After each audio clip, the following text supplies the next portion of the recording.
السلام علیکم ورحمۃ اللہ وبرکاتہ۔ وعلیکم السلام ورحمۃ اللہ وبرکاتہ۔ نحمده ونصلی علی رسولہ الکریم، اما بعد فاعوذ باللہ من الشیطان الرجیم، بسم اللہ الرحمن الرحیم۔ رب اشرح لی صدری ویسر لی امری واحلل عقدۃ من لسانی یفقہوا قولی۔ سیدہ ام عمارہ رضی اللہ عنہا، خاتون احد، ان کا نام نصیبہ تھا، والد کا نام کعب بن عمرو بن عوف، جن کا تعلق قبیلہ بنو مازن بن نجار سے تھا، یعنی مشہور ہے بنو نجار کے نام سے۔ بنو نجار وہی قبیلہ ہے جس میں رسول اللہ صلی اللہ علیہ وسلم کے ننیال تھے۔ جب آپ 6 برس کے تھے تو اپنی والدہ اور ام ایمن کے ساتھ آپ نے مدینہ کا وزٹ کیا اور تقریباً 1 ماہ تک بنو نجار کے ساتھ رہے تھے۔ نبی صلی اللہ علیہ وسلم کی ایک حدیث کے مطابق انصار کے قبیلوں میں سے بنو نجار سب سے افضل ہے۔ ایک مرتبہ آپ نے یہ بھی فرمایا، اگر میں انصار میں سے کسی کے ساتھ شامل ہوتا یا کسی کے گھر میں اترتا تو میں بنو نجار میں سے ہوتا، یعنی اگر میں انصار میں سے ہوتا یا مجھے انصار کے ساتھ شریک ہونا ہوتا تو میں بنو نجار کے ساتھ ہوتا۔ جیسے آپ صلی اللہ علیہ وسلم نے انصار اور مہاجرین کے درمیان ایک رشتہ مواخات قائم کیا تھا، تو آپ اپنے آپ کو بنو نجار کے ساتھ شامل کرتے۔ تو بنو نجار انصار کا ایک قبیلہ ہے خزرج میں سے۔ آپ کو معلوم ہے نا کہ ان کے 12 لوگوں نے جو آپ صلی اللہ علیہ وسلم کے ساتھ بیعت کی تھی، ان میں سے 9 افراد جو تھے وہ خزرج میں سے تھے اور 3 اوس میں سے تھے۔ والدہ کا نام رباب بنت عبداللہ تھا۔ زمانہ جاہلیت میں ام عمارہ کی شادی زید بن عاصم کے ساتھ ہوئی اور اس سے عبداللہ اور حبیب پیدا ہوئے۔ بعض روایات میں خبیب بھی نام بتایا گیا۔ دونوں کو رسول اللہ صلی اللہ علیہ وسلم کے صحابی ہونے کا شرف حاصل ہوا۔ جب حضرت نصیبہ کا خامد زید بن عاصم فوت ہو گیا تو یہ غزیہ بن عمرو اور بعض روایات میں عربہ بن عمرو، یعنی نام میں تھوڑا سا فرق آیا، ان کے ساتھ رشتہ ازدواج میں منسلک ہو گئی۔ اس سے تمیم اور خولہ پیدا ہوئے۔ سیدہ نصیبہ رضی اللہ عنہا کو پہلے مرحلے میں اسلام قبول کرنے کا شرف حاصل ہوا۔ انہوں نے حضرت مصعب بن عمیر کے ہاتھ پر اسلام قبول کیا، لیکن صرف زبانی کلامی اسلام نہ تھا بلکہ عملی طور پر یہ میدان جہاد میں بھی اتری۔ غزوہ احد میں ان کا کارنامہ تو سب کو معلوم ہے، لیکن اس کے بعد بھی یہ غزوہ خیبر میں، غزوہ حنین میں، صلح حدیبیہ کے موقع پر بھی موجود تھیں، اور اس کے بعد نبی صلی اللہ علیہ وسلم کی وفات کے بعد جنگ یمامہ میں بھی انہوں نے بنفس نفیس شرکت کی اپنے بچوں سمیت۔ سیدہ ام عمارہ مشرکین کے خلاف میدان جنگ میں پانی پلانے اور زخمیوں کی مرہم پٹی کرنے کی خدمات سر انجام دینے کے لیے نہیں آتی تھی، بلکہ وہ اپنی تلوار کو کافروں کے خون سے تر کرنے کے لیے میدان جنگ میں اترتی، یعنی عملی طور پر میدان جنگ میں اترتی تھی۔ جب حج کے موسم میں مصعب بن عمیر ایام تشریق کے دوران میں رسول اللہ صلی اللہ علیہ وسلم کے ساتھ میں ملاقات کے لیے مدینہ منورہ سے روانہ ہوئے تو ان کے ہمراہ ایمان لانے والے انصار کے 73 مرد اور 2 عورتیں، ام عمارہ جن کا نام نصیبہ تھا بنت کعب مازنیہ اور ام منیع اسماء بنت عمرو بن عدی بھی تھیں۔ امام احمد نے عقبہ کی حدیث کعب بن مالک سے بیان کی اور اس ملاقات میں طے پانے والی باتوں کی رداد بیان کی۔ وہ فرماتے ہیں کہ ہم اپنی مشرک قوم کے ساتھ حج کے موسم میں روانہ ہوئے۔ ہم نے نماز پڑھی اور مسائل کو سمجھا۔ ہمارے ساتھ براء ابن معرور تھے، وہ ہمارے بڑے اور سردار تھے۔ ان کا نام ایک اور خاص واقعے میں بھی آتا ہے، تحویل قبلہ کی جو روایات ہیں اس میں بھی ہے۔ کہتے ہیں جب ہم سفر کے لیے تیار ہو کر مدینہ منورہ سے روانہ ہوئے تو براء نے ہم سے کہا، اے برادران قوم، مجھے ایک خیال آیا ہے، پتہ نہیں تم اس میں میری موافقت کرو گے یا نہیں۔ ہم نے پوچھا کہ ہمیں بھی پتہ چلے، تو انہوں نے کہا کہ اس عمارت یعنی کعبہ کی طرف پیٹ کرنے کو دل نہیں چاہتا، میں تو اسی کی طرف رخ کر کے نماز پڑھوں گا۔ ہم نے کہا ہم تو ایسا نہیں کر سکتے کیونکہ ہمارے نبی شام کی طرف رخ کر کے نماز پڑھا کرتے تھے، یعنی بنی اسرائیل کے انبیاء جو تھے وہ مسجد اقصی کو قبلہ سمجھتے تھے، ہم اس کی مخالفت نہیں کر سکتے۔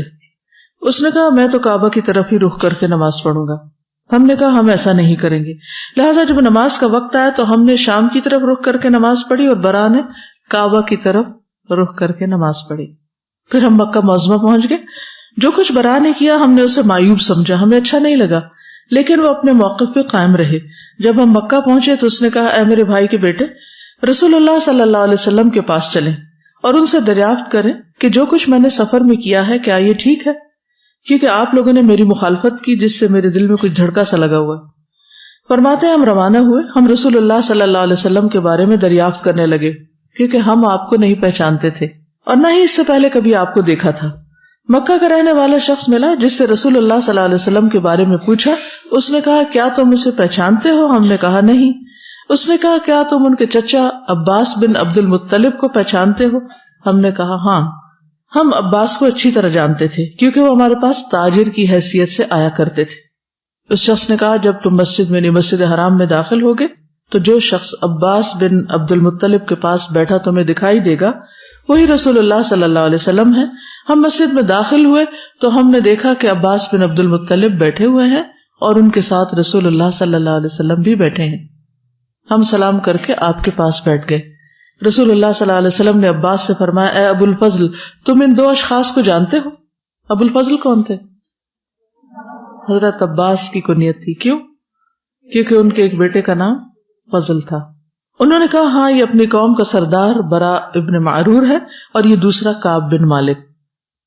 کعب بن مالک کو بھی جانتے ہیں آپ؟ کون تھے؟ جو غزوہ تبوک میں پیچھے رہ گئے تھے. جی. آپ نے پوچھا شاعر؟ کعب فرماتے ہیں کہ میں رسول اللہ صلی اللہ علیہ وسلم کا فرمان نہیں بھول سکا. عرض کیا ہاں. برا ابن معرور نے عرض کیا اللہ کے رسول، میں سفر میں روانہ ہوا، اللہ تعالیٰ نے میری اسلام کی طرف رہنمائی کر دی. میں نے سوچا میں کعبہ کی طرف پیٹ نہ کروں تو میں نے اس کی طرف رک کر کے نماز پڑھی. میرے ساتھیوں نے میری مخالفت کی جس سے میرے دل میں کچھ کھٹکا سا پیدا ہوا. یا رسول اللہ میرا یہ طرز عمل آپ کی نظر میں کیسا ہے؟ تو رسول اللہ صلی اللہ علیہ وسلم نے فرمایا لقد كنت على قبلة لو صبرت عليها، تم ایک قبلے کی طرف رخ کرتے تھے کاش کہ تم اسی پر قائم رہتے. پھر برا نے اپنی رائے سے رجوع کر لیا اور رسول اللہ صلی اللہ علیہ وسلم کے قبلے کی طرف نماز پڑھنا شروع کر دی اور ہمارے ساتھ شام کی طرف رخ کر کے نماز پڑھتے رہے. ان کے اہل خانہ کا خیال ہے کہ انہوں نے کعبہ کی طرف رخ کر کے نماز پڑھی. یہ بات درست نہیں، ہم اس کے متعلق زیادہ بہتر جانتے ہیں. سیدنا کعب فرماتے ہیں کہ ہم حج کے لیے روانہ ہوئے. ایام تشریق کے دوران میں رسول اللہ صلی اللہ علیہ وسلم نے ہم سے عقبہ میں ملاقات کا وعدہ کیا، یعنی گھاٹی میں. جب ہم حج سے فارغ ہوئے اور وہ رات آئی جب رسول اللہ صلی اللہ علیہ وسلم کے ساتھ ملاقات کرنا تھی تو ہمارے ساتھ ہمارے سردار ابو جابر عبداللہ بن عامر بن حرام بھی تھے. ہم اس ملاقات کو مشرکین سے چھپا رہے تھے. ہم نے اس سے بات کرتے ہوئے کہا اے ابو جابر، تم ہمارے سردار اور معزز ہو، ہم نہیں چاہتے کہ تم آخرت میں جہنم کا ایندھن بنو. پھر میں نے اسے اسلام قبول کرنے کی دعوت دی اور رسول اللہ صلی اللہ علیہ وسلم کے ساتھ خفیہ ملاقات کے بارے میں بتایا. اس نے اسلام قبول کر لیا اور ہمارے ساتھ بیعت عقبہ میں شامل ہوا اور اسے نقیب بنا لیا گیا. کتنے نقیب مقرر ہوئے تھے؟ فرماتے ہیں اس رات ہم اپنے خیموں میں سوئے. جب رات کا تہائی حصہ گزر گیا تو ہم اپنے خیموں سے رسول اللہ صلی اللہ علیہ وسلم کی ملاقات کے لیے روانہ ہوئے. ہم چپکے سے بڑی رازداری کے ساتھ دبے پاؤں چلے تاکہ کسی کو کانوں کان پتہ نہ چلے. ہم عقبہ میں ایک پہاڑی درے میں اکٹھے ہوئے. ہم 70 مرد تھے اور ہمارے ساتھ 2 عورتیں تھیں. ان میں سے ایک نسیبہ بنت کعب تھی اور دوسری اسماء بنت عمر. یہ بنو سلمہ قبیلے کی خاتون تھی اور ام منی کی کنیت سے پہچانی جاتی تھی. اس سے کیا بات پتہ چلتی؟ اب تک جو بھی آپ نے پڑھا اس سے کوئی خاص بات آپ کے ذہن میں آئی ہو؟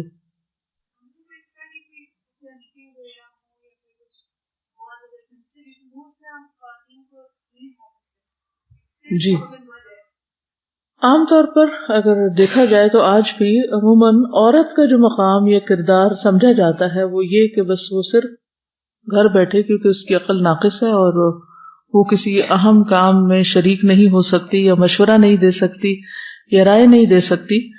دوسری طرف یہ کہ عربوں کے بارے میں ہمارا ایک ذہن ہے، یہ سوچ ہے کہ بہت بیکورڈ قسم کے لوگ ہیں، خصوصاً جاہلی عرب، کہ ان کے ہاں عورت کی تو بہت ہی بری حالت تھی اور عورت کو بہت ذلیل سمجھا جاتا تھا سب کچھ.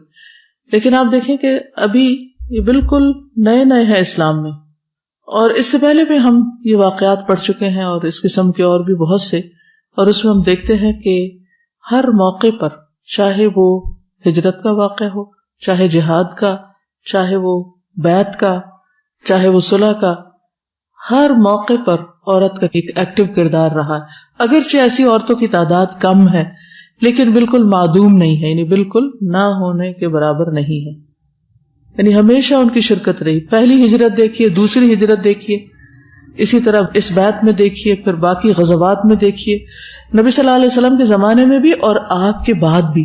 جنگ امامت ابو بکر رضی اللہ تعالیٰ عنہ کے زمانے میں جب مسلمہ کذاب کو مارا گیا اور اس کو مارنے والا بھی انہی کا بیٹا تھا، تو ماں کا اثر پھر آگے نسلوں تک بھی جاتا ہے. تو یہ ایک بہت اہم پہلو ہے جو خواتین ہونے کے اعتبار سے قابل غور ہے، اہم ہے. بہت سی چیزوں کا تعلق ہماری اپنی سوچ سے بھی ہوتا ہے. ہم اپنے بارے میں، دوسروں کے بارے میں جیسی سوچ رکھتے ہیں ویسے ہی ایکٹ کرنے لگتے ہیں. اگر ہم اپنے بارے میں یہ سوچنے لگے کہ ہم تو کچھ کر ہی نہیں سکتے، تو کبھی کچھ نہیں کر سکیں. اگر کوئی کہے بھی نا کہ آپ نہیں کر سکتے تو سوچا کرے کہ کیوں نہیں کر سکتے، کوشش تو کریں، کر کے تو دیکھیں. اور اسی طرح کسی کے بارے میں بھی منفی ریمارکس نہ دیں کہ تم لوگ تو کچھ کر ہی نہیں سکتے، تم پڑھ ہی نہیں سکتے، تمہاری تجوید ٹھیک ہی نہیں ہو سکتی، تمہیں تو ترجمہ آ ہی نہیں سکتا، تمہیں تو گرامر سے کوئی تعلق ہی نہیں، تم کسی کام کے نہیں. منفی جملے ہمیشہ بولنے سے پرہیز کریں کہ تم کچھ نہیں کر سکتے. بعض مائیں اپنے بچوں کو بہت برا بھلا کہتی رہتی ہیں، اس سے بھی پرہیز کیجیے. اور اگر آپ کے ساتھ بچپن میں ایسا ہو چکا ہے کہ آپ کو بہت دفعہ یہ سننا پڑا کہ تم کچھ نہیں کر سکتے، تو اب اپنے آپ کو خود بول کے کہا کریں کہ میں کر سکتی ہوں، انشاءاللہ کروں. خصوصاً جس چیز کو آپ آئیڈیالائز کریں یا ویژولائز کریں یا آپ سوچیں کہ یہ اس رول میں بھی کوئی کام ہونا چاہیے یا کرنا چاہیے، تو کوشش بھی کریں، دعا بھی کریں، اس کے لیے تیاری بھی کریں اور کر کے دکھائیں، کیونکہ زندگی کچھ کرنے کے لیے ہے، صرف لیزینس کے لیے نہیں ہے. یوزلی جو صلاحیتیں رکھتی ہیں خواتین اور جو نہیں رکھتی ان سب کو ایک جیسا سمجھ کے جنرلائز کر کے کہہ دیا جاتا ہے کہ عورتیں گھر میں بیٹھیں. ٹھیک، مطلب ایک کردار تو ہے کہ عورت گھر میں بیٹھے اور اپنے گھر کا خیال رکھے، لیکن جو کر سکتے ہیں ان کو ان کے ساتھ نہیں ملا دینا چاہیے کہ وہ سبھی ایک جیسا ہی بالکل کردار ادا. اپنی صلاحیتوں کو پہچانیں اور آپ دیکھیں کہ آپ کیا کر سکتے ہیں، یہ کیا کرنے کا شوق ہے. بس یہ دیکھ لیں کہ وہ اسلام کی حدود کے اندر ہے، کیونکہ بڑے سے بڑا کارنامہ اگر اللہ تعالیٰ کو پسند نہیں آیا تو کیا فائدہ اس کام کا. ٹھیک ہے نا. اور اس کے لیے پھر آپ کے پاس واضح دلیل ہونی چاہیے کہ قرآن میں کیا فرمایا گیا، سنت کیا کہتی ہے، صحابیات کا طرز عمل کیا تھا، کون سے کام ایسے ہیں جو آپ کی موجودگی میں ہوئے یا صحابہ کرام کی موجودگی میں ہوئے اور ان پر نکیر نہیں کی گئی. نکیر نہ کرنے کا مطلب ہے کہ ان کا انکار نہیں کیا گیا، اسے ناپسند نہیں کیا گیا. اور کوئی کچھ کہنا چاہے؟ جی آپ فرمائیے.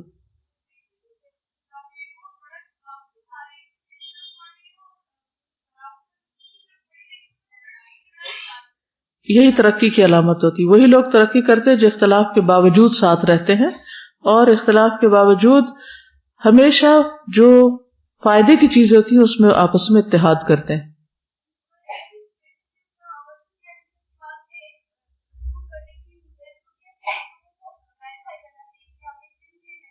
بالکل. مثلا آپ کوئی کام کر رہے ہیں اور کوئی آپ پر اعتراض کرتا ہے تو اس کو یہ نہ سمجھے کہ میرا دشمن ہی ہے اس لیے اس نے مجھے کریٹیسائز کیا ہے. ہو سکتا ہے کہ وہ بہت آپ کا خیر خواہ ہو، بھلا چاہتا ہو، اس لیے آپ کو بتا رہا ہو. تو ضرور چیک کر لیجیے. اگر اس کی بات درست ہے تو اپنے آپ کو بدل لیجیے، اور اگر اس کی بات غلط ہے تو کوئی بات نہیں، چپ کر کے سن لیجیے. سننے کا تو ٹالرنس ہو کم از کم.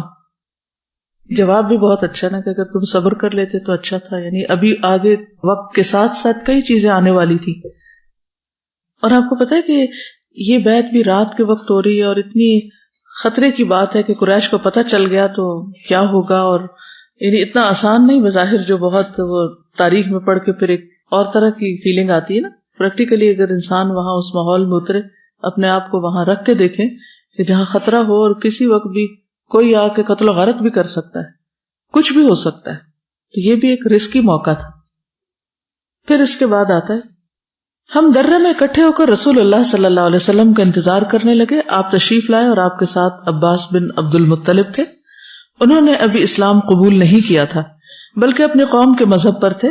وہ اس لیے ساتھ آئے تھے کہ اپنے بھائی کے بیٹے کے بارے میں تسلی کر سکیں اور ان کے لیے حوصلے اور اعتماد کا باعث بنے. یعنی مذہبی اختلاف اپنی جگہ، لیکن رشتہ داری کا حق وہ اپنی جگہ. یعنی یہ ہوتے ہیں لوگ جن کو کہتے ہیں کہ مین آف پرنسپل، اصول کا بندہ، کہ اصول کے ساتھ چلنا خواہ اس میں کچھ نظریاتی اختلافات بھی ہوں. جب ہم بیٹھ گئے تو سب سے پہلے عباس بن عبد المطلب نے بات شروع کی. انہوں نے کہا، اے خاندان خزرج، مدینہ منورہ میں 2 قبیلے آباد تھے. ایک کا نام اوس، دوسرے کا خزرج تھا. عباس نے بات آگے بڑھائی، تمہیں معلوم ہے کہ محمد صلی اللہ علیہ وسلم ہماری قوم کے ایک معزز فرد ہیں، انہیں اپنی قوم میں عزت اور وقار کی نگاہ سے دیکھا جاتا ہے، وہ یہاں رہتے ہوئے ہر طرح سے محفوظ ہیں۔ ہم نے عباس سے کہا ہم نے آپ کی بات سن لی، اے اللہ کے رسول آپ کچھ ارشاد فرمائیں، ہم آپ کی زبان سے بات سننا چاہتے ہیں، آپ خود اپنے لیے تحفظات کا ذکر فرمائیں۔ بعض اوقات ایسا ہوتا ہے کہ ایک مجلس میں ایک شخص ہی زیادہ اپنی رائے دینے لگتا ہے، تو اس موقع پر بھی دوسروں کی رائے خود درخواست کر کے سن لینی چاہیے، جیسے یہاں پر، کیونکہ معاملہ آپ کے ساتھ ہو رہا تھا نا، حضرت عباس تو سپورٹر کے طور پر آئے تھے، تو بعض اوقات ایک شخص کا رول جو ہوتا ہے وہ صرف ایک حمایتی کا ہوتا ہے، مددگار کا ہوتا ہے، ذمہ دار کا نہیں ہوتا۔ تو حمایتی اور مددگار کو کم بولنا چاہیے اور ذمہ دار کو زیادہ۔ بعض لوگ دوسروں کے اسپوکس مین بن جاتے ہیں، ان کو بولنے نہیں دیتے اور ان کی طرف سے خود ہی سارے فیصلے بھی کر لیتے ہیں۔ رسول اللہ صلی اللہ علیہ وسلم نے گفتگو کا آغاز قرآن مجید کی تلاوت سے کیا، پھر آپ نے اللہ کی طرف دعوت دی، اسلام قبول کرنے کی سب حاضرین کو ترغیب دی، اور پھر یہ فرمایا ابایعکم علی ان تمنعونی مما تمنعون منہ نساءکم وابناءکم، میں تمہاری بیعت اس شرط پر لوں گا کہ تم اس بات پر عہد کرو کہ میرا اس طرح دفاع کرو گے جس طرح تم اپنی عورتوں اور بیٹوں کا دفاع کرتے ہو، اپنے خون کے رشتوں کا دفاع کرتے ہو اس طرح۔ اور ویسے بھی ایمان کا حصہ ہے نا کہ نبی صلی اللہ علیہ وسلم کو اپنی اولاد، والدین اور سارے انسانوں سے بڑھ کر چاہا جائے۔ سید برا بن معرور نے رسول اللہ صلی اللہ علیہ وسلم کا ہاتھ پکڑا اور کہا، ہاں قسم ہے اس ذات کی جس نے آپ کو حق دے کر بھیجا ہے، ہم آپ کا دفاع بالکل اسی طرح کریں گے جس طرح ہم اپنے اہل خانہ کا دفاع کرتے ہیں۔ اے اللہ کے رسول صلی اللہ علیہ وسلم آپ ہماری بیعت کو قبول فرمائیں، ہم نسل در نسل جنگجو قوم ہیں، ہم آپ کی حفاظت کرنا جانتے ہیں۔ برا بن معرور رسول اللہ صلی اللہ علیہ وسلم سے بات کر رہے تھے کہ بنو عبد الاشل کے حلیف ابو حیثم بن تہان نے مداخلت کرتے ہوئے کہا، اے اللہ کے رسول ہم سب لوگوں کو پس پش ڈال کر آپ کے ساتھ تعلق جوڑ رہے ہیں، سب لوگوں کے ساتھ ہمارے عہد و پیمان منقطع ہو جائیں گے، کہیں ایسا تو نہیں ہوگا کہ جب اللہ تعالیٰ آپ کو غلبہ عطا کر دے تو آپ ہمیں چھوڑ کر اپنی قوم کے پاس واپس چلے آئیں، یعنی پھر مکہ آ جائیں۔ رسول اللہ صلی اللہ علیہ وسلم اس کی بات سن کر مسکرا دیے اور فرمایا، بل الدم الدم والہدم الہدم انا منکم وانتم منی احارب من حاربتم واسالم من سالمتم، اب میرا تمہارا جینا مرنا ایک ہوگا، میں تم سے ہوں اور تم مجھ سے ہو، صلح ہو یا پھر جنگ آپ ہی کے سنگ ہوگی۔ رسول اللہ صلی اللہ علیہ وسلم نے فرمایا، آپ اپنے میں سے 12 نمائندے یعنی نقیب منتخب کر لیں جو تمام معاملات کے ذمہ دار ہوں۔ تو انہوں نے 12 نمائندوں کا انتخاب کیا، 9 خزرج سے اور 3 اوس قبیلے سے تھے۔ مدینہ منورہ کی خواتین میں ام عمارہ پہلی خاتون ہیں جنہوں نے سب سے پہلے بیعت کرنے کی سعادت حاصل کی، یعنی خواتین میں سے۔ اس کے بعد ام منی نے بیعت کرنے کا شرف حاصل کیا۔ تمام مرد بیعت کرنے سے فارغ ہو گئے تو ام عمارہ کا خاوند غزیہ یا عربہ بن عمر آگے بڑھا اور عرض کیا، اے اللہ کے رسول صلی اللہ علیہ وسلم ہمارے ساتھ 2 عورتیں بھی آئی ہیں، وہ بھی آپ کی بیعت کرنا چاہتی ہیں۔ تو رسول اللہ صلی اللہ علیہ وسلم نے فرمایا، قد بایعتہما علی ما بایعتکم علیہ انی لا اصافح النساء، جس طرح میں نے تمہاری بیعت لی ان دونوں کی بھی قبول کی، میں عورتوں سے مصافحہ نہیں کرتا۔ یعنی سے پتہ چلتا ہے کہ آپ نے عورتوں سے بیعت کرتے وقت ہاتھ نہیں ملایا، ہاتھ پہ ہاتھ نہیں رکھا۔ انصار کا وقت اپنے نمائندوں کے ہمراہ رسول اللہ صلی اللہ علیہ وسلم کے ساتھ ملاقات کے بعد مدینہ منورہ کی طرف راضی خوشی واپس آ گیا۔ ہر ایک نے اسلام کی نشر و اشاعت کے لیے بھرپور کردار ادا کیا اور سبھی رسول اللہ صلی اللہ علیہ وسلم کی مدینہ منورہ تشریف آوری کا انتظار کرنے لگے۔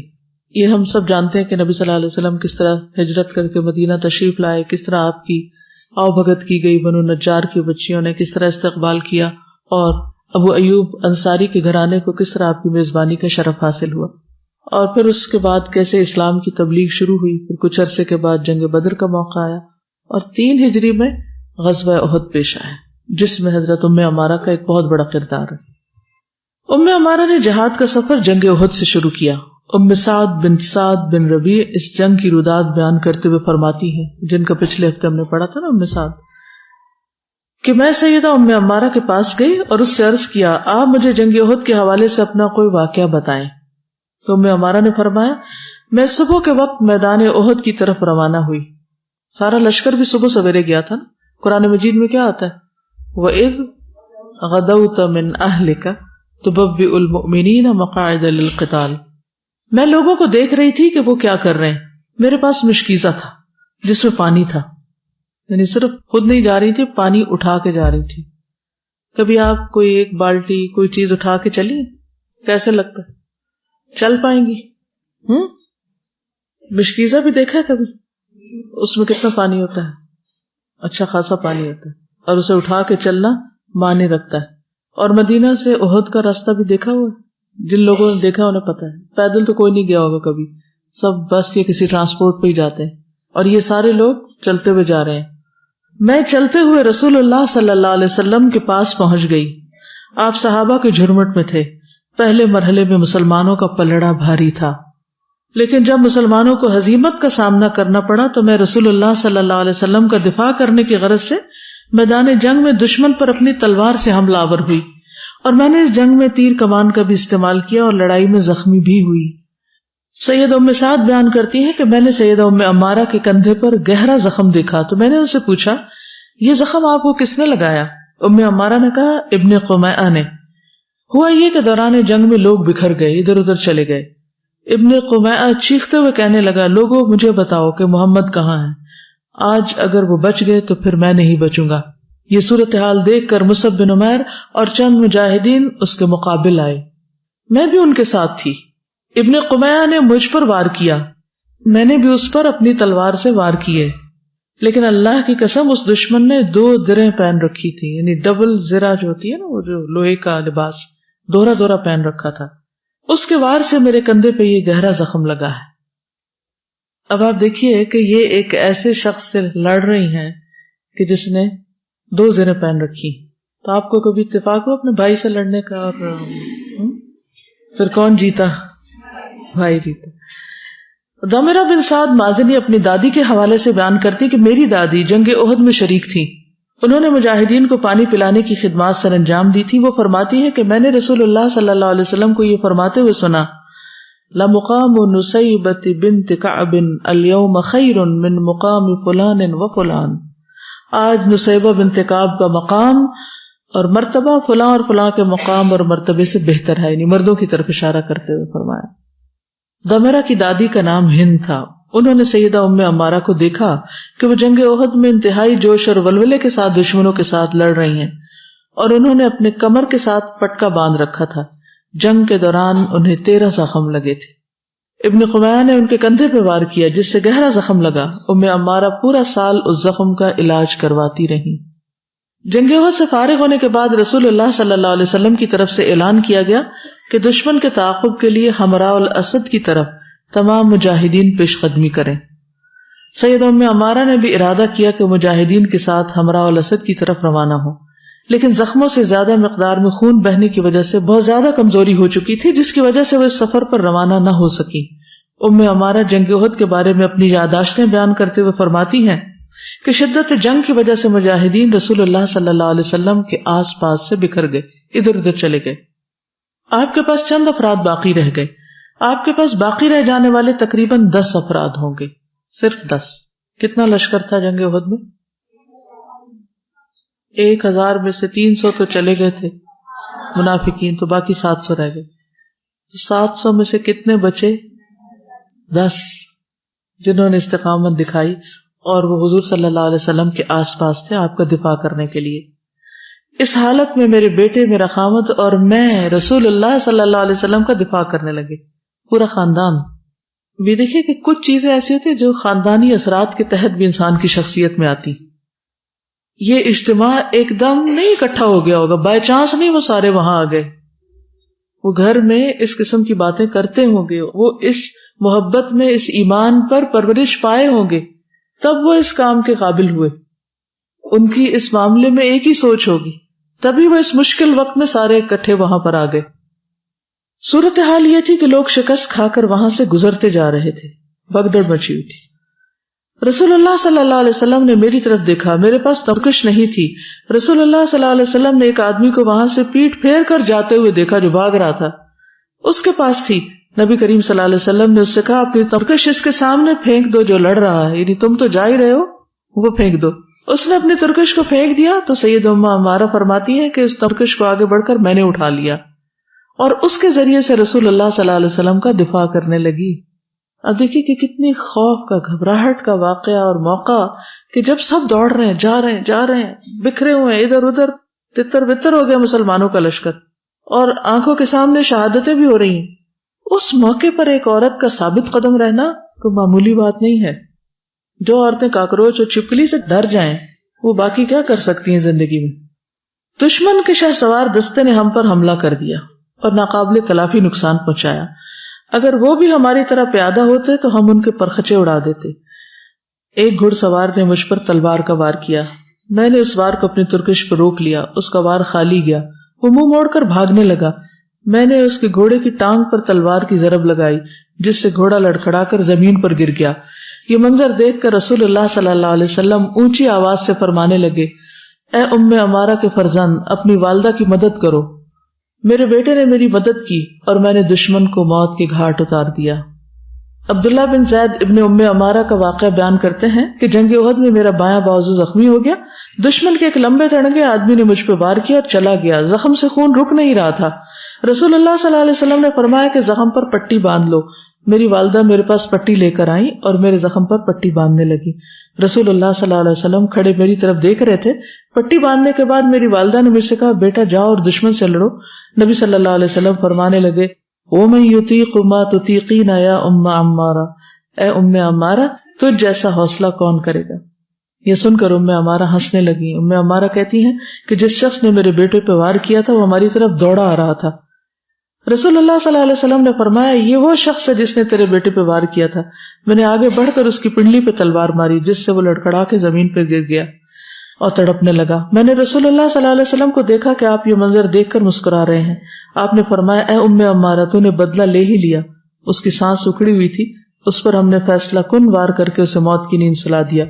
نبی صلی اللہ علیہ وسلم نے یہ منظر دیکھ کر فرمایا، الحمدللہ الذی اظفرک واغر عینیک من عدوک واراک ثأرک بعینیک. شکر ہے اس اللہ کا جس نے تجھے کامیاب کیا اور دشمن کی طرف سے تیری دونوں آنکھوں کو ٹھنڈا کیا اور تجھے تیری آنکھوں سے بدلہ دکھلا دیا. عبداللہ بن زید کہتے ہیں کہ میں رسول اللہ صلی اللہ علیہ وسلم کے ساتھ جنگ احد میں حاضر ہوا. جب لوگ رسول اللہ صلی اللہ علیہ وسلم کے پاس سے بکھر گئے تو میں اور میری امی رسول اللہ صلی اللہ علیہ وسلم کے قریب آئے. آپ نے فرمایا، اے ام عمارہ کے فرزند. میں نے کہا، جی ہاں اللہ کے رسول. آپ نے فرمایا، تیر چلاؤ اور اپنی والدہ کے زخم پر پٹی کرو. اللہ تم دونوں کو اپنی برکت سے نوازے، یعنی بارک اللہ فیکم. میری والدہ نے کہا، اے اللہ کے رسول آپ ہمارے لیے دعا کریں کہ جنت میں ہم آپ کے ساتھ ہو.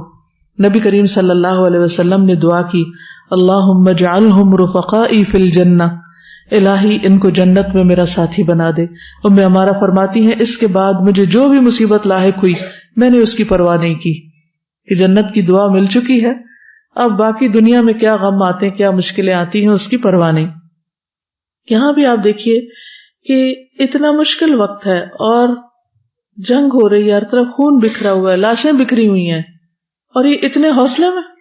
ہمارے یہاں تو کوئی فوت ہو جائے، کوئی حادثہ ہو جائے کسی کے ساتھ تو وہ مہینوں، مدتوں، سالوں اٹھ کے بیٹھ ہی نہیں سکتا. اس موقع پر اتنا حوصلہ رکھنا، اتنے اعتماد سے رہنا اور ذہن کا اتنا حاضر ہونا، نیت کا اتنا درست ہونا کہ اس وقت بھی تمنا کیا ہے، اپنی بہادری دکھانے کی خواہش نہیں، اپنے آپ کو منوانے کا شوق نہیں، کیا جنت میں آپ کا ساتھ چاہیے. سب سے بڑا سودا. ایسے وقتوں میں جو گھبراہٹ کے وقت ہوں، اس وقت صحیح بات اور اچھی بات اسی کے منہ سے نکلتی ہے جو عام حالات میں اسی نظریے پر ہو، اسی ایمان پر ہو، اسی دین پر ہو. آج آپ دیکھیں کہ جنگ اور جہاد تو بہت دور کی بات، کوئی ہم چھوٹا سا بھی اچھا کام کرنے کو نکلے اور ایک معمولی بات ہمارے مزاج کے خلاف ہو جائے، تھوڑا سا بھی ہم پہ سٹریس آ جائے تو ہم ودرا کرنے لگتے، پیچھے ہٹنے لگتے ہیں، اور دین کی خدمت کی باتیں اور جذبے اور دعوے اور سب کچھ دھرے کا دھرا رہ جاتا ہے. اس لیے ہم میں سے ہر ایک اکیلے تنہائی میں بیٹھ کر اپنے ساتھ کچھ باتیں کرے، اپنے دل میں جو خواہشات ہیں ان کو لکھے کہ میں کیا چاہتی ہوں، اپنی سوچ میں جو باتیں آتی جاتی رہتی ہیں ان کو لکھیں، اور پھر اپنا محاسبہ کریں کہ واقعی کیا چاہیے زندگی میں. اور اگر آپ کہتے ہیں کہ اللہ پر ایمان لے تو پھر جم جائیے، پھر معاشرہ کیا کہتا ہے، لوگ کیا کہتے ہیں، رشتہ دار کیا کہتے ہیں، کون کیا کہتا ہے، ان باتوں کو چھوڑ دیجئے. وہاں تو تلوار کے زخم لگ رہے ہیں کندھے پر جو سال بھر ٹھیک نہیں ہوتے. یہاں ہمارے دل پہ چھوٹی سی چوٹ لگ جائے تو ہم رونا دھونا مچا دیتے ہیں.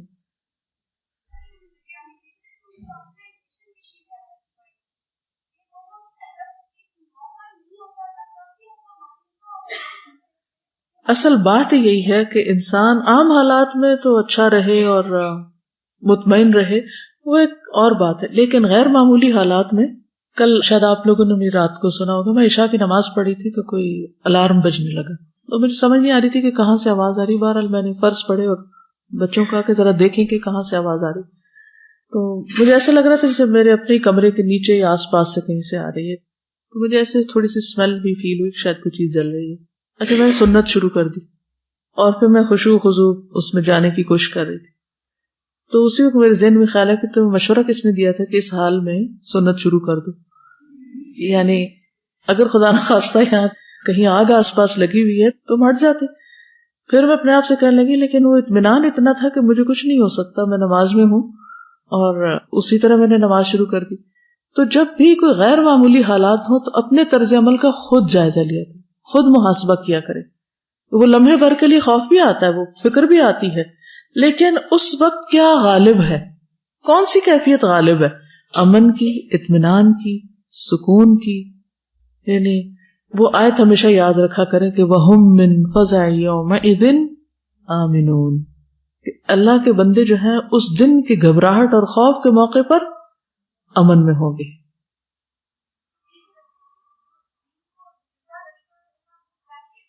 بالکل صحیح. دین کی خدمت پیشن کے بغیر ہو ہی نہیں سکتی، کیونکہ اس راستے میں بہت اونچ نیچ اور بہت نفس کے خلاف چیزیں ہیں، بہت سی مشکلات ہیں. تو استقامت صرف انہی کو نصیب ہوتی ہے جو پھر تہیہ کر لیں کہ اللہ کے لیے جب نکلے تو پیٹ پھیرنا کیسا. سازا میں یہ سوچی تھی کہ اللہ تعالیٰ نے ایک عورت کے ذریعے آپ کا دفاع کروایا ہے، تو کیا اس دور میں ہم عورتیں نہیں آپ کا دفاع کر سکتی؟ دیکھیں نا ہم پھر کیا کرتے ہیں جب دنیا بھر میں طوفان اٹھتے ہیں تو ہمارا کردار کیا ہوتا ہے؟ یس ان کے پاس سے مرد بھاگ رہے تھے لیکن انہوں نے کسی کو فالو نہیں کیا، وہ جمی رہی. اور یہ جو استقامت والا کردار ہے یہ بہت بڑی خوبی ہے. قل آمنت باللہ ثم استقم، ادھر جم جانا، کچھ بھی ہو جائے، طوفان گزر جائے سر سے، مجھے یہی کرنا ہے. جی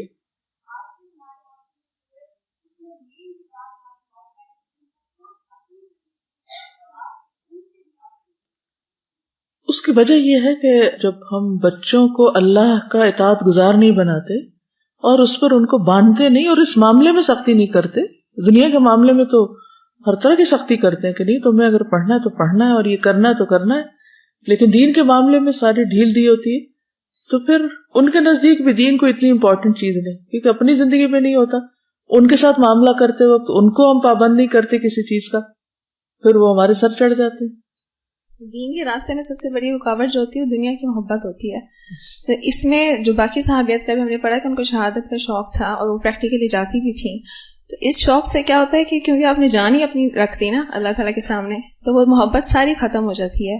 تو یہ بہت ضروری ہے کہ اس شوق کو اندر ڈیولپ کریں تاکہ دنیا کی محبت ختم ہو تو ہم دین کے راستے میں زیادہ قربانی کر سکیں. کیونکہ دنیا کی محبت ہی رکاوٹ بنتی ہے ہر مقام پر، ہر جگہ پر.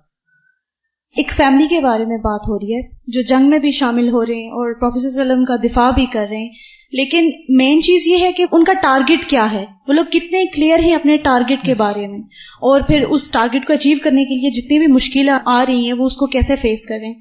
جب ہم لوگوں پہ یہ بات آتی ہے، ہم اپنی فیملی کو لیں تو ہم لوگوں کا کیا ٹارگٹ ہے؟ ایک ڈپلوما لے لینا یا ڈگری حاصل کر لینا، ہم لوگوں کو پتہ ہی نہیں ہے کہ ہم لوگ چاہتے کیا ہیں. بالکل. تو اس چیز کو اگر اپنی لائف میں ہم لوگ لائیں تو بہت چینج آ سکتا ہے. بالکل صحیح ہے، کیونکہ انہوں نے یہ نہیں کہا کہ آپ دعا دیجئے یا پھر آپ یاد رکھیے گا جب غنیمت تقسیم ہوگی یا آئندہ کوئی بھی چیز دی جائے گی تو ہمیں بھولیے گا نہیں.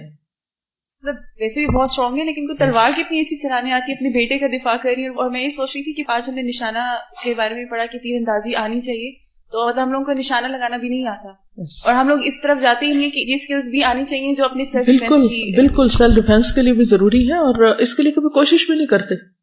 اگر کہیں ایسا کوئی موقع بھی ہو تو ہم کہتے ہیں اچھا بچے ہیں کھیل لیں، ہم تو بزرگ ہیں اور ہم دین والے لوگ ہیں، ہمیں کیا یہ تو چلے ایک مخصوص چیز کے لیے جس بھی اسکل کی ضرورت ہے، اوور آل بھی ہم اپنے اندر کوئی خاص اسکل ڈیولپ کرنے کا نہیں سوچتے، بلکہ اگر کچھ سکھایا بھی جائے تو ہم کہتے نہیں ابھی ہم پڑھ رہے ہیں، ہمیں کچھ مت سکھاؤ، بعد میں سیکھ لیں گے.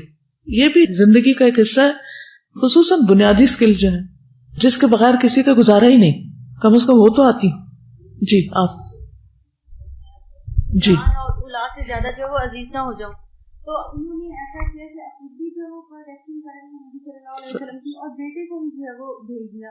ابھی ہمارے ساتھ یہ سچویشن ہو پریکٹیکلی تو ہم ایسا کون کرتے ہیں؟ جی اصل بات یہ ہے کہ ہم اپنی اولاد کو صرف اس کام میں لگاتے ہیں جس سے واقعی ہمیں محبت ہوتی، جس چیز کو ہم چاہ رہے ہوتے ہیں.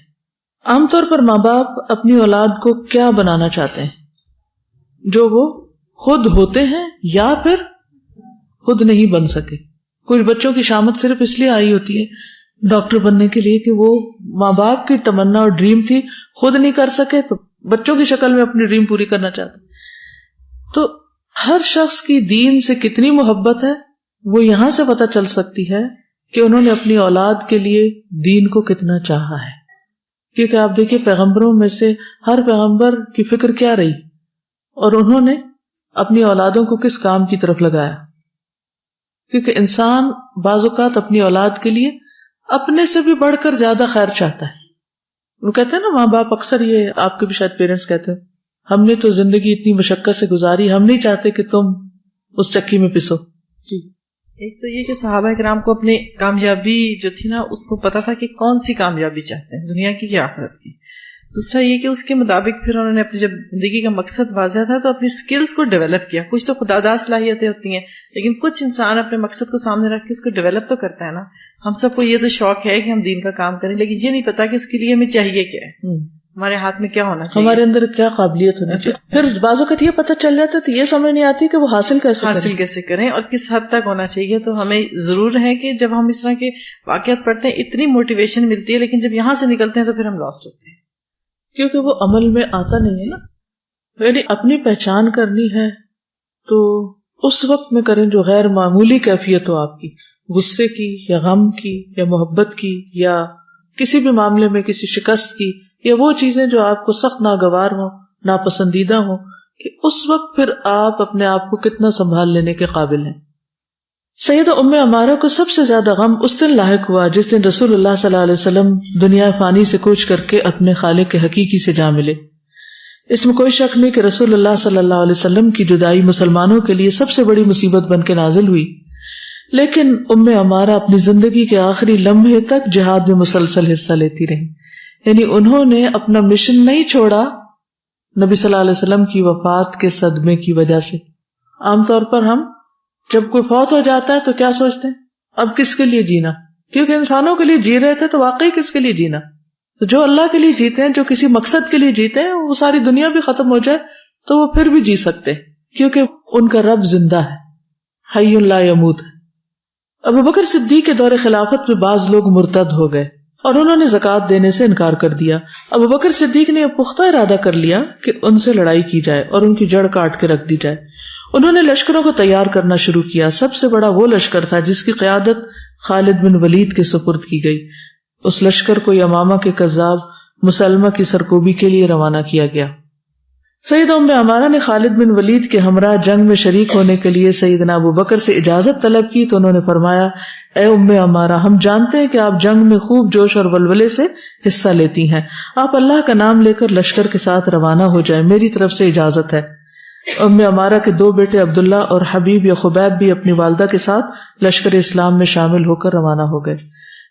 اب آپ دیکھیے کہ وقت کے ساتھ ساتھ عمر میں بھی اضافہ ہو جاتا ہے اور جو ہی ذرا عمر بڑھنے لگتی ہے تو ہم پر بڑھاپے کا خیال غالب آ جاتا ہے اور پھر یہ سوچنے لگتا ہے اب ہم کسی کام کے نہیں رہے، اور پھر وہی نفسیاتی جو اثر ہوتا ہے اپنے اوپر کہ انسان کچھ کرنے کے قابل نہیں رہتا.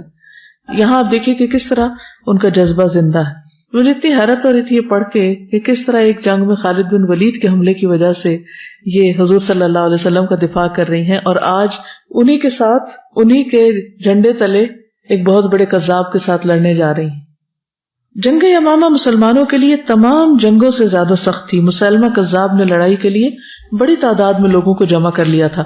اس کا خیال تھا کہ اسلام کا کام تمام کر دیا جائے اور اس کی جگہ اپنا سکہ رائج کیا جائے، لیکن اس مکار اور افتراء پرداز کے خواب چکنا چور ہو گئے۔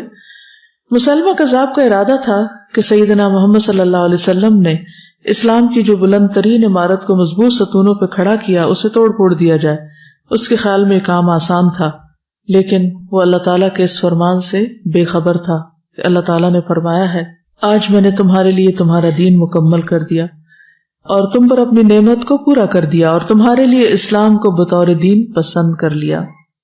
مارکہ آرائی کے دوران میں مسلمہ کے لشکر نے سیدہ ام عمارہ کے بیٹے حبیب یا خبیب کو گرفتار کر لیا، اسے مسلمہ کذاب کے پاس لے آئے۔ مسلمہ نے سیدنا حبیب سے کہا، کیا تم گواہی دیتے ہو کہ محمد اللہ کے رسول ہیں صلی اللہ علیہ وسلم؟ انہوں نے کہا ہاں۔ مسلمہ کذاب نے کہا، کیا تم گواہی دیتے ہو کہ میں اللہ کا رسول ہوں؟ سیدنا حبیب نے کہا، مجھے سنائی نہیں دے رہا۔ مسلمہ کذاب نے دوبارہ کہا، کیا تم گواہی دیتے ہو کہ محمد اللہ کے رسول ہیں صلی اللہ علیہ وسلم؟ سیدنا حبیب نے کہا ہاں۔ مسلمہ نے کہا، کیا تم گواہی دیتے ہو کہ میں اللہ کا رسول ہوں؟ سیدنا حبیب نے کہا کہ مجھے سنائی نہیں دے رہا۔ مسلمہ کذاب نے بار بار ان سے یہ پوچھا، انہوں نے ہر بار ایک ہی جواب دیا۔ مسلمہ نے غضبناک ہو کر جلاد کو حکم دیا کہ ان کے جسم کے اعضاء کاٹ دیے جائیں اور ہر عضو کاٹنے سے پہلے یہی سوال کیا جائے، جب تک وہ مجھے رسول نہ مانے اعضاء کاٹنے کا عمل جاری رکھا جائے۔ سیدنا حبیب نے مثالی نوعیت کی استقامت کا مظاہرہ کیا اور اپنے جواب میں کوئی تبدیلی نہ آنے دی، یہاں تک کہ ان کی روح قبض عنصری سے پرواز کر گئی۔ انہوں نے اپنی جان دے دی، لیکن مسلمہ کذاب کے مطالبے کو تسلیم نہیں کیا۔ اللہ انہیں اپنی جوار رحمت میں جگہ عطا فرمائے۔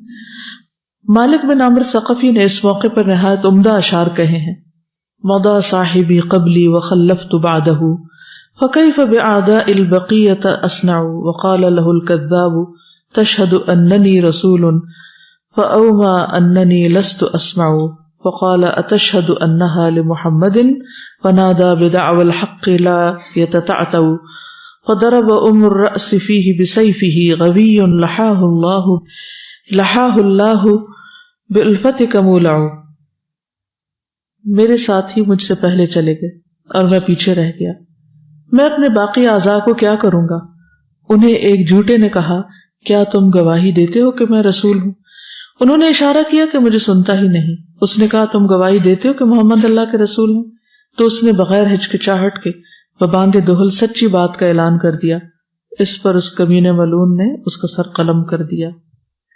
ام عبارہ کا دوسرا بیٹا مسلمہ کذاب کو قتل کرتا ہے، ایک اس کے ہاتھوں مارے گئے اور دوسرے نے اس کو مار دیا۔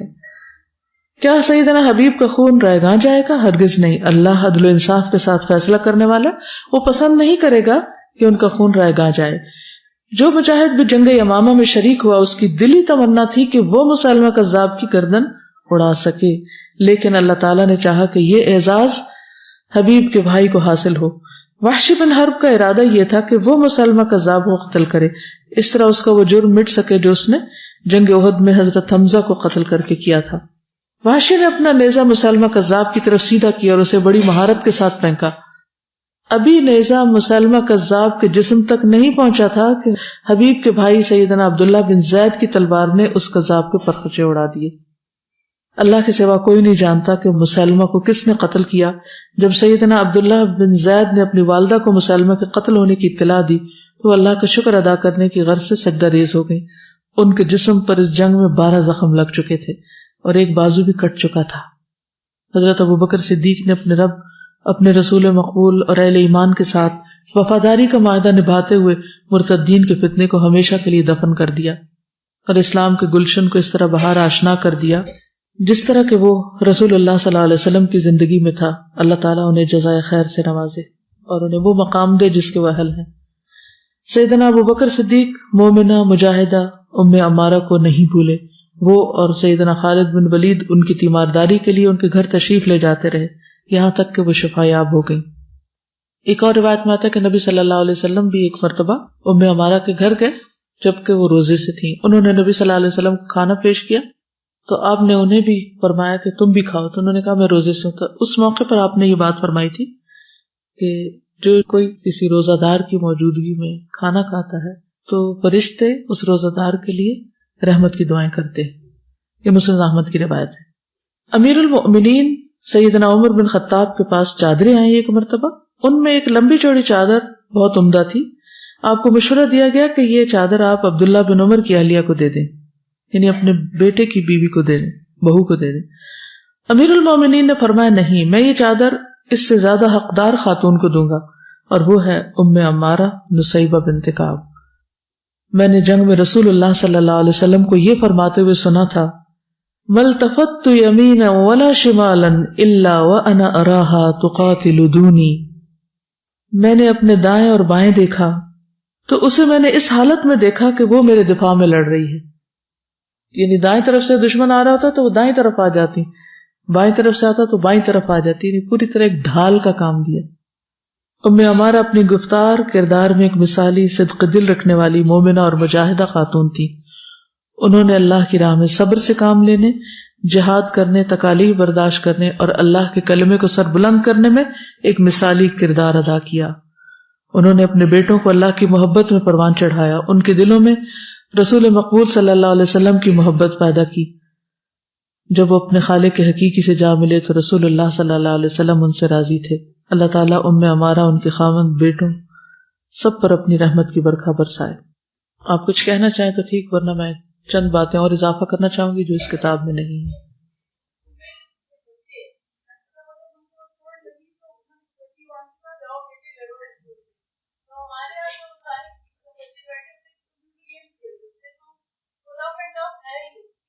اور اگر کوئی کسی کے بچے کو یہ کہہ دے کہ اسے رف ٹف بناؤ تو وہ شاید ماں رونے بھی لگ پڑے کہ تم میرے بچے پہ ظلم ڈال رہی. ہمیں اپنے بچوں سے بہت محبت ہے، اس لیے ہم انہیں اپنے سے جدا نہیں کر سکتے. اور استاذہ اسی طرح جو چھری کا زخم ہوتا ہے وہ ایک ذرا سا ڈیپ ہو جائے تو کتنا وہاں سے سویلنگ ہو جاتی ہے اور پس پڑ جاتی ہے. تلوار کا زخم اور وہ بھی کندھے پہ اور اعضاء کٹنے. یہ ہے نا وہ لوگ جن کے بارے میں قرآن مجید کی آیت ہے ان اللہ اشتری من المؤمنین انفسهم واموالهم بان لهم الجنہ یقاتلون فی سبیل اللہ فیقتلون ویقتلون وعدا علیہ حقا فی التوراۃ والانجیل والقرآن ومن اوفی بعہدہ من اللہ فاستبشروا ببیعکم الذی بایعتم بہ وذلک هو الفوز العظیم. اصل میں اگر اوورآل ہمارا مزاج دیکھا جائے نا تو کوئی بھی جسمانی مشقت کا کام ہو یا مشکل کام ہو تو ہم اس سے کنی کتراتے، آگے نہیں بڑھتے، آگے چلتے. ان کے بیٹے عبداللہ بن زید نے ان کے جو بیٹے تھے انہوں نے بھی غزوات میں شرکت کی تھی. تو عبداللہ بن زید بن عاصم کہتے ہیں کہ غزوہ حنین کے موقع پر اللہ تعالیٰ نے رسول صلی اللہ علیہ وسلم کو جو غنیمت دی تھی آپ نے اس کی تقسیم تالیف قلب کے لیے نئے نئے ایمان لانے والے لوگوں میں کی جو مکہ سے نئے مسلمان ہوئے تھے، ان کو بانٹ دی بہت سی چیزیں. انصار کو اس میں سے کچھ نہیں دیا، اس کا انہیں کچھ ملال ہوا انصار کو کہ وہ مال جو آپ نے دوسروں کو دیا انہیں کیوں نہیں دیا. آپ نے اس کے بعد انہیں خطاب کیا اور فرمایا اے انصاریو، کیا میں نے تمہیں گمراہ نہ پایا تھا؟ پھر تم کو اللہ نے میرے ذریعے ہدایت نصیب کی اور تم آپس میں دشمنی اور نا اتفاقی پر تھے، اللہ نے میرے ذریعے تمہیں باہم الفت اور محبت دی. تم محتاج تھے، اللہ نے میرے ذریعے تمہیں غنی کیا. آپ کے ایک ایک جملے پر انصار کہتے جاتے تھے کہ اللہ اور اس کے رسول ہی کے ہم پر احسان ہے کہ واقعی یہ سب کچھ ہوا. پھر آپ نے فرمایا اگر تم چاہو تو مجھ سے اس طرح بھی کہہ سکتے ہو کہ آپ آئے تو لوگ آپ کو جھٹلا رہے تھے لیکن ہم نے آپ کی تصدیق کی. یعنی تم یہ کہہ سکتے ہو کہ اگر میرا تم پر احسان ہے تو تمہارے بھی مجھ پر احسان ہے. کیا تم اس پر خوش نہیں ہو کہ لوگ جب اونٹ اور بکریاں لے کے جا رہے ہیں تو تم اپنے گھروں کی طرف رسول اللہ صلی اللہ علیہ وسلم کو ساتھ لے جاؤ؟ اگر ہجرت کی فضیلت نہ ہوتی تو میں بھی انصار کا ایک آدمی ہوتا. لوگ خواہ کسی گھاٹی یا وادی میں رہیں، میں تو انصار کی گھاٹی اور وادی میں رہوں گا. انصار استر کی طرح ہے جو جسم سے ہمیشہ لگا رہتا ہے، اور دوسرے لوگ اوپر کے کپڑے کی طرح ہیں یعنی ابرا کی طرح. تم لوگ یعنی انصار دیکھو گے کہ میرے بعد تم پر دوسروں کو ترجیح دی جائے گی. تم ایسے وقت میں صبر کرنا یہاں تک کہ مجھ سے حوض کوثر پر آ ملو. تو یہ حدیث جو ہے یہ انہی کے بیٹے روایت کرتے ہیں. مشہور حدیث ہے نا، کئی دفعہ سنی ہوگی آپ نے.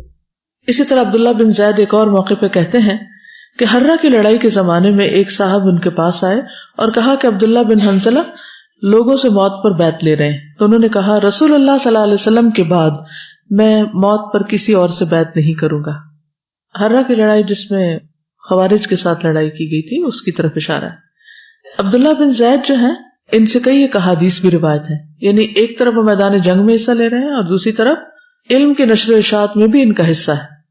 عبداللہ بن زید مازنی کہتے ہیں کہ رسول اللہ صلی اللہ علیہ وسلم نے فرمایا میرے گھر اور میرے اس ممبر کے درمیان کا حصہ جنت کے باغیچوں میں سے ایک باغیچہ ہے، روضۃ من ریاض الجنہ. وہ حدیث بھی انہوں نے روایت کی ہے. نبی صلی اللہ علیہ وسلم کے افعال پر بھی توجہ دیتے تھے کہ مختلف کام کیسے کرتے ہیں. عباد بن تمیم اپنے چچا عبداللہ بن زید، اب یہ ان کے بھتیجے ہیں، وہ روایت کرتے کہ انہوں نے رسول اللہ صلی اللہ علیہ وسلم کو دیکھا کہ جب آپ چت لیٹے ہوئے تھے یعنی مسجد میں، تو آپ اپنی ایک ٹانگ دوسری ٹانگ پر رکھے ہوئے تھے. یعنی اس سے یہ جواز نکلتا ہے کہ اگر کوئی شخص لیٹ کر سیدھا ایک ٹانگ کو دوسرے گھٹنے کے اوپر رکھتا ہے تو ایسا کیا جا سکتا ہے، کیونکہ انہوں نے نبی صلی اللہ علیہ وسلم کو دیکھا تھا. ایک اور روایت ہے، عبداللہ بن زید کہتے ہیں کہ نبی صلی اللہ علیہ وسلم عیدگاہ گئے، آپ نے وہاں قبلہ رو ہو کر دعا استسقا کی اور آپ نے اپنی چادر بھی پلٹی اور 2 رکعت نماز پڑھی. یہ روایت بھی ان کے بیٹے کرتے ہیں. پھر ان کے پوتے جو ہیں عباد بن تمیم، وہ کتب ستہ کے راوی بھی ہیں، صحیح ستہ جو ہے اس کی روایت بھی کرتے ہیں. یعنی اب اگلی جنریشن آ گئی ہے. عباد بن تمیم اپنی دادی ام عمارہ سے روایت کرتے ہیں کہ نبی صلی اللہ علیہ وسلم نے وضو کرنا چاہا تو آپ کے لیے برتن لایا گیا، اس میں سے 1 مد کے 2/3 جتنا پانی تھا. یعنی ام عمارہ نے پانی کو دیکھا کہ کتنے پانی سے آپ وضو کر رہے ہیں، انہوں نے اپنے بچوں کو بتایا، انہوں نے پھر آگے اپنی نسل کو بتایا، پھر ان سے جو روایت ہے وہ کتب حدیث میں ریکارڈ ہوئی. پھر ان کے پوتے جو ہے وہ اپنے چچا سے حدیث سنتے ہیں. عبادہ بن تمیم اپنے چچا سے روایت کرتے ہیں کہ انہوں نے رسول اللہ صلی اللہ علیہ وسلم سے شکایت کی کہ ایک شخص ہے جسے یہ خیال ہوتا ہے کہ اسے نماز میں کوئی چیز محسوس ہوئی ہے، یعنی اس کا وضو شاید نہیں رہا. آپ نے فرمایا وہ نماز سے نہ پھرے یا نہ مڑے جب تک آواز نہ سنے یا بو نہ پائے. پھر ان کی پوتی کا بیٹا یعنی اگلی جنریشن آ گئی ہے، عمر بن یحییٰ بن بنت عبداللہ بن زید، یہ بھی کتب ستہ کے راوی ہیں. عمر بن یحییٰ مازنی اپنے والد سے روایت کرتے کہ ان کے والد نے عبداللہ بن زید بن عاصم سے کہا، اور یہ عمر بن یحییٰ کے دادا ہیں، کیا آپ مجھے دکھا سکتے ہیں کہ رسول اللہ صلی اللہ علیہ وسلم کیسے وضو کرتے تھے؟ عبداللہ بن زید نے کہا ہاں. چنانچہ انہوں نے وضو کا پانی منگوایا، اپنے دونوں ہاتھوں پہ ڈالا، ہاتھ دھوئے، پھر کلی کی، ناک میں پانی ڈال کر جھاڑا 3 بار، پھر چہرہ دھویا 3 بار، پھر دونوں ہاتھ دھوئے کوہنیوں تک 2 بار، پھر دونوں ہاتھوں سے سر کا مسح کیا اور انہیں آگے لایا اور پیچھے لے گئے، سر کے اگلے حصے سے شروع کیا اور گدی تک لے گئے، پھر انہیں واپس لائے اور وہاں تک لے آئے جہاں سے شروع کیا تھا، پھر انہوں نے اپنے دونوں پاؤں دھوئے. اس سے کیا پتہ چلتا ہے کہ کس طرح علم اور دین پر عمل ایک نسل سے دوسری اور تیسری اور پھر اس سے آگے ٹرانسفر ہوتا چلا جا رہا ہے. یہ ہے وہ لوگ جنہوں نے خود بھی دین کے دفاع میں عملی طور پہ حصہ لیا اور پھر اپنی نسلوں کو بھی اس کام کے لیے تیار کیا. حضرت ابراہیم علیہ السلام نے بھی دعا مانگی تھی نا، رب اجعلنی مقیم الصلاۃ ومن ذریتی. آج ہم میں سے کتنے لوگ ہیں جو اپنی اولاد کی نماز کے بارے میں فکر مند ہوں، ومن ذریتی، کہ ان کے ایمان سلامت ہو اور وہ اللہ کے دین پر ہی قائم رہے، کیونکہ یہ ایک مستقل محنت کا کام ہے، آسان نہیں ہے. جب والدین کے اپنی پرائرٹی دنیا کا حصول ہوتا ہے تو اولاد عملی طور پر ان سے یہ سب کچھ سیکھ لیتے ہیں، وہ بھی اسی رستے پہ چل پڑتے ہیں. یعنی کوئی کام آپ سیکھے بغیر نہیں کر سکتے، چاہے چھوٹا کام ہو یا بڑا کام ہو. تو آپ کیا کرنا چاہتے ہیں، اس کے لیے آپ کے پاس ذرائع کیا ہیں، وسائل کیا ہیں، سکلز کیا ہیں. عام طور پر جب سیکھنے کا وقت آتا ہے تم سمجھتے شاید ہمارا وقت ضائع ہو رہا ہے، حالانکہ اگر مقصد درست ہو تو کچھ بھی سیکھنے سے وقت ضائع نہیں ہوا کرتا. تو بہرحال ہم میں سے ہر شخص اپنے لیے سوچے. میں آپ کو یہی کہوں گی کہ جا کر اپنا محاسبہ کریں، اپنی سوچ کا جائزہ لیں، اپنے آپ سے پوچھیں آپ کیا کرنا چاہتے ہیں، آپ نے حاصل کیا کرنا اور اس کے لیے کتنی قیمت دینے کو تیار ہے. کیونکہ اللہ کے سودے مہنگے ہیں. آسانیاں مشقتوں کے راستے سے ملتی، آسانیاں آسانیوں سے نہیں ملتی. ٹھیک، آج کے لیے اتنے کافی. سبحانک اللہم و بحمدک، اشہد ان لا الہ الا انت، استغفرک و اتوب الیک. السلام علیکم و رحمۃ اللہ وبرکاتہ.